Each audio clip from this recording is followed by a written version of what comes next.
It's 5 a.m. and time for breakfast. Spring is here, which means time to gather cattle on this 120,000-acre ranch. The tool these cowboys are using is the same they've used for over 120 years. Welcome to the Spade Ranch, winner of the 2010 Pfizer Animal Health AQHA Best Remuda Award.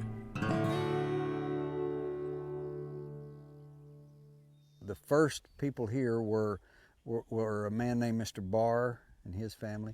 Mr. Barr was a buffalo hunter, and he settled here on this spring that's come to be known as Renderbrook Spring in the late 1860s, 1870s.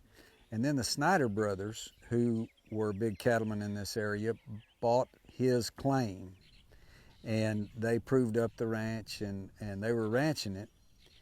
And then in 1889, I.L. Elwood, who was from DeKalb, Illinois, came out. Back in 1889, the railroad came to an abrupt stop here in Colorado City, Texas.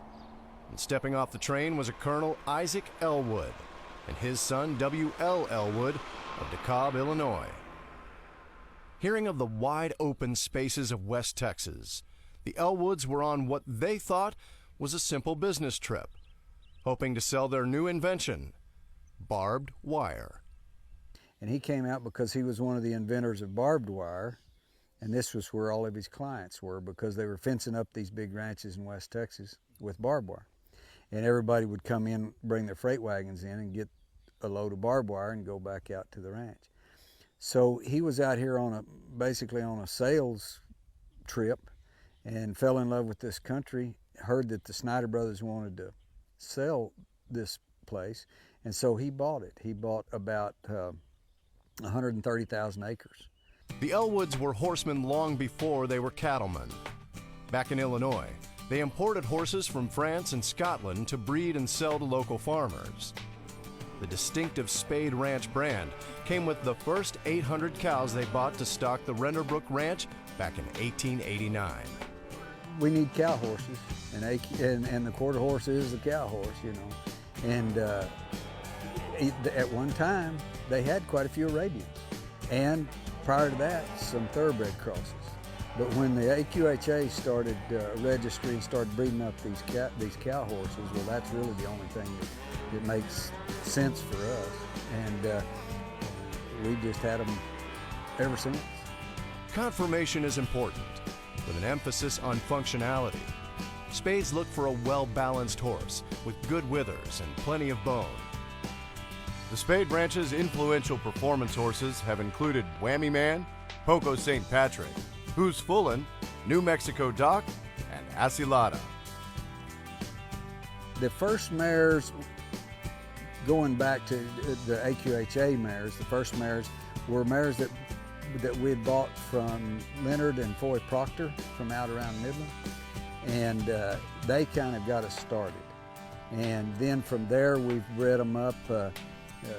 We bred to a grandson of Doc Barr that we had, and then also a grandson of Mr. Sam Pepe, and that was back in the 70s.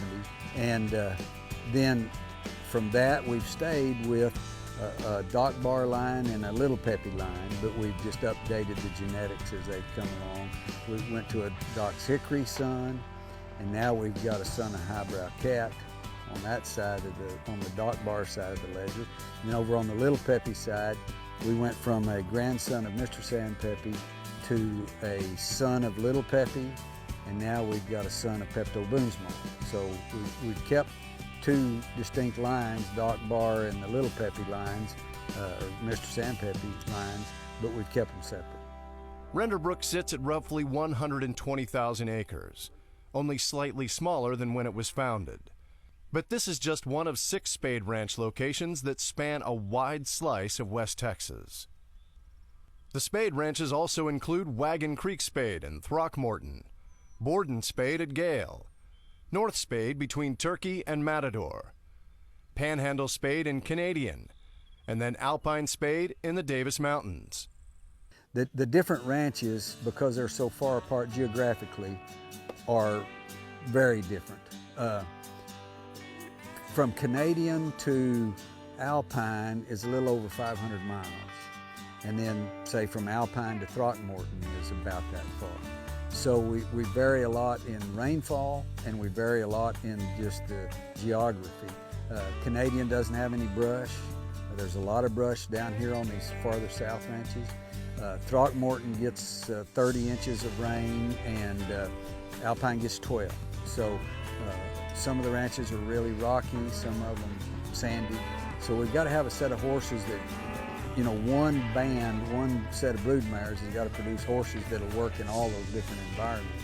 So, and that's another reason for the quarter horse, you know, because they're versatile, they can go different places, and they work well.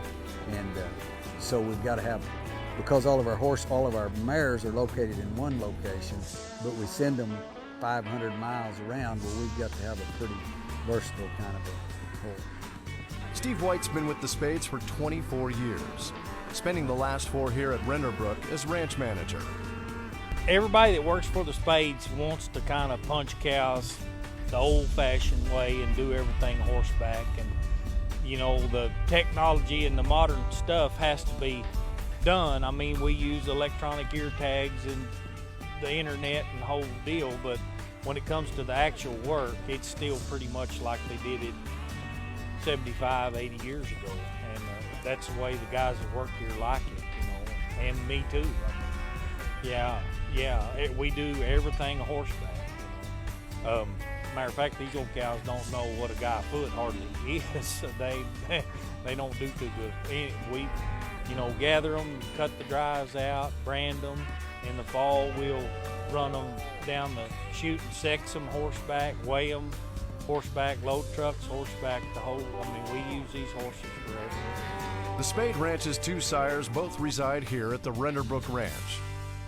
Hoos Fullen, a 2003 Red Roan, is a son of Pepto Boonsmall, and Range Delivery is a 2004 Bay Stallion and a son of Highbrow Cat.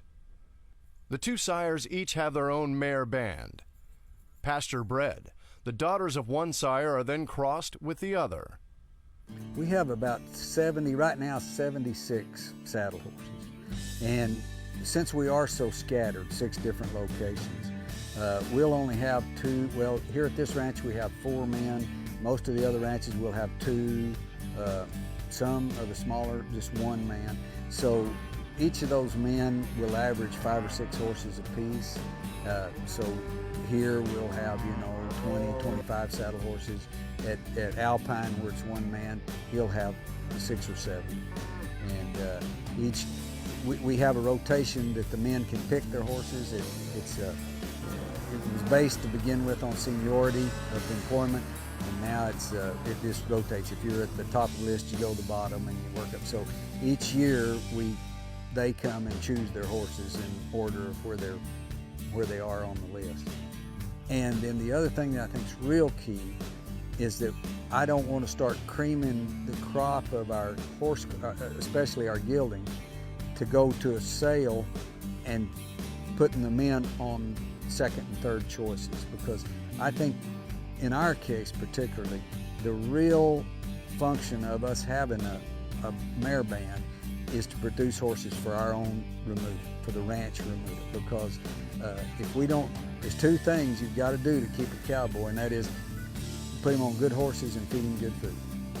And if we go to putting him on 2nd and 3rd cut horses, just something to keep his feet up off the ground, then before long you don't have the caliber of men that we do, and which we've got just a tremendous group of men that work for Spade. We're blessed to have them. Over 120 years ago, the Elwoods stepped off a train at Colorado City and fell in love with this West Texas landscape. Today, the ranch is still in the family, owned by the descendants of its founder. The times may have changed, but the role of the American quarter horse here at Spade's Ranch is as vital as ever. And that's why the American Quarter Horse Association, along with Pfizer Animal Health, has named the Spade Ranch the 2010 winner of the Best Remuda Award. As far as the future of the ranch, I'm really optimistic about the cattle business. Our cow numbers nationally have just continued to decline. And now globally, cattle numbers are declining for a lot of different reasons. A lot of political instability, a lot of move from rural to urban settings. China's a good example, or India. And as it does, well, the supply of beef is going down globally. So I think that there's a real opportunity domestically in the cattle business, because I think exports will be a bigger part of our business. And I'm real optimistic. And what we want to stay focused on is the factory, that is the cow-calf operation, as opposed to, say, yearling operations or feedlot operations, because we feel like, and I really feel like, that the producer is going to be in the driver's seat for some time to come. And so if you're positioned to be able to do it, I think we're in a real good position to capitalize on it. The horse program, everybody knows how tough the horse business is right now. But it's cyclical just like the cattle business.